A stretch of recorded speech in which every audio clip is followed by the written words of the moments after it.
নমস্কাৰ আজিৰ পৰা মই বেসিক কেক বেকিং এণ্ড ডেকোৰেশ্যনৰ এটা সিৰিজ ষ্টাৰ্ট কৰিছোঁ আৰু এইটো সিৰিজটোৰ প্ৰথম ভিডিঅ' আশা কৰোঁ যিসকলে নতুনকৈ কেক বেকিং আৰু আইচিং কৰিবলৈ শিকিছে তেওঁলোক উপকৃত হ'ব আজিৰ এই ভিডিঅ'টোত মই শিকাবলৈ লৈছোঁ প্ৰিমিক্সৰ পৰা কেনেদৰে কেক বেছ তৈয়াৰ কৰিব পাৰি আৰু ইয়াক কিমান দিন ষ্ট'ৰ কৰিব পাৰি আজিকালি সকলো ঠাইতে কেকৰ প্ৰিমিক্স এভেইলেবল সকলো ঠাইতে পোৱা যায় আৰু প্ৰিমিক্সৰ পৰা বনোৱা কেকটো স্ক্ৰেটচৰ পৰা বনোৱা কেকটোতকৈ খাবলৈ টেষ্টি হয় আৰু সহজতে বনাব পাৰি ইয়াত কেক এটা বনাবলৈ প্ৰয়োজন হোৱা সকলো সামগ্ৰী ড্ৰাই ফৰ্মত মিক্স হৈ থাকে য'ত আমি মাত্ৰ তেল আৰু পানী মিক্স কৰিলে এটা কেক খুব সোনকালে বনাব পাৰোঁ আহক আমি এতিয়া ভিডিঅ'টো ষ্টাৰ্ট কৰোঁ এয়া মই লৈছোঁ ভেনিলা প্ৰিমিক্স আৰু চকলেট কেকৰ প্ৰিমিক্স বজাৰত তিনিটা ফ্লেভাৰৰ কেক প্ৰিমিক্স উপলব্ধ ৰেড ভেলভেট চকলেট আৰু ভেনিলা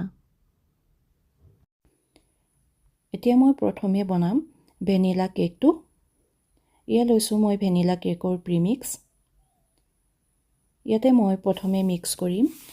1.5 টেবলস্পুন ৰিফাইন অইল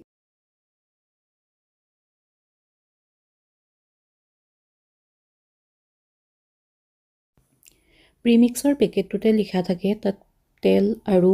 পানীৰ কিমান পৰিমাণত মিক্স কৰিব লাগে কাৰণ সকলো ব্ৰেণ্ডৰ পৰিমাণটো বেলেগ বেলেগ মই যিটো ব্ৰেণ্ডৰ ব্যৱহাৰ কৰিছোঁ ইয়াতে মই 1.5 চামুচ তেল দিছোঁ আপোনালোকে চাই ল'ব পেকেটটোত লিখা থাকে আপোনালোকে হেণ্ড মিক্সাৰো ইউজ কৰিব পাৰে বেটাৰটো বনাবৰ বাবে মই হুইস্কডালে ব্যৱহাৰ কৰিছোঁ এনেদৰে খুব ভালকৈ ফেটি ল'ব বেটাৰটো চাব যাতে লাম্পছটো থাকি নাযায়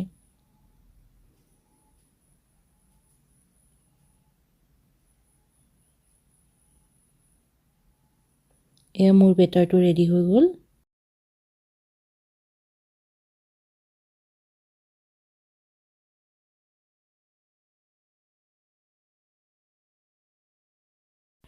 এতিয়া মই চকলেট কেকৰ বেটাৰটো ৰেডি কৰিম ভেনিলা কেকটোৰ দৰে ইয়াত মই তেল আৰু পানীয়ে দিম বেলেগ একো দিব নালাগে ইচ্ছা কৰিলে আপোনালোকে ইয়াত চকলেট এছেন্স দিব পাৰে নিদিলেও হয় আৰু ভেনিলা কেকৰ যিটো আমি বেটাৰ বনাইছিলোঁ তাত আপোনালোকে বিভিন্ন এছেন্স দি পিনে বিভিন্ন ফ্লেভাৰৰ কেক বনাব পাৰে আজিকালি সকলো ঠাইতে কেক প্ৰিমিক্সটো পোৱা যায় কোনো অসুবিধা নাই যদি নাপায় আপোনালোকে তেতিয়া অনলাইনো অৰ্ডাৰ কৰিব পাৰে বিভিন্ন ব্ৰেণ্ডৰ থাকে মই ইয়াত কোনো ব্ৰেণ্ডৰ নাম উল্লেখ নকৰোঁ বাৰু এতিয়া যদি আপোনালোকক কিবা জানিব লগা থাকে মোক মেছেজ কৰিব এয়া চকলেট কেকৰ প্ৰিমিক্স ৰেডি হৈ গ'ল এইটো কনসিস্টেন্সিত মই লৈছোঁ বাকি আমি কেকবোৰ যিটো যেনেদৰে বনাও ঠিক তেনেদৰে ল'ব লাগিব এয়া মোৰ চকলেট আৰু ভেনিলা কেকৰ প্ৰিমিক্সৰ বেটাৰ ৰেডি হৈ গ'ল এতিয়া মই দুটা টিন লৈছোঁ ইয়াতে মই বাটাৰ পেপাৰ দি লৈছোঁ তলত টিনটোত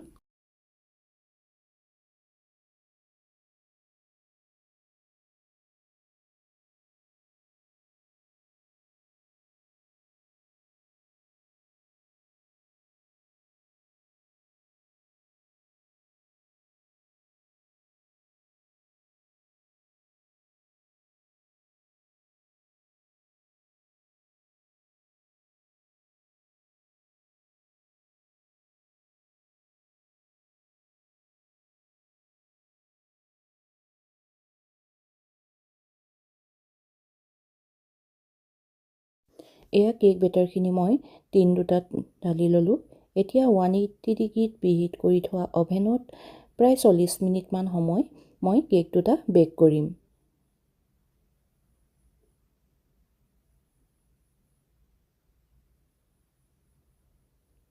40 মিনিটৰ পিছত এয়া মোৰ কেক দুটা ৰেডি হৈ গ'ল এতিয়া মই কেক দুটা টিনটোৰ পৰা উলিয়াই নিদিওঁ ইয়াতে মই ঠাণ্ডা হ'বলৈ দিম এয়া কেক দুটা ঠাণ্ডা হৈ গ'ল এতিয়া কেক টিন পৰা মই কেক দুটা ডিমল্ড কৰিম। এই দেখিছে খুব ধুনীয়াকৈ কেকটো ওলাই আহিছে। দৰে মই চকলেট কেকটো উলিয়াই লওঁ।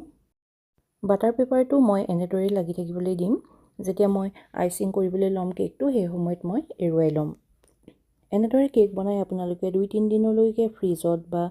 বাহিৰতো ৰাখিব পাৰে। গৰম দিন হ'লে বাৰু ফ্ৰিজতে ৰাখিব, কিন্তু ঠাণ্ডা দিনত আপোনালোকে বাহিৰতো ৰাখিব পাৰিব। আশা কৰোঁ আপোনালোকে ভিডিঅ'টো চাই ভাল পালে। যদি কিবা সুধিবলৈ থাকে তেতিয়াহ'লে আপোনালোকে মোক কমেণ্ট কৰিব বা মেছেজ কৰিব। ধন্যবাদ।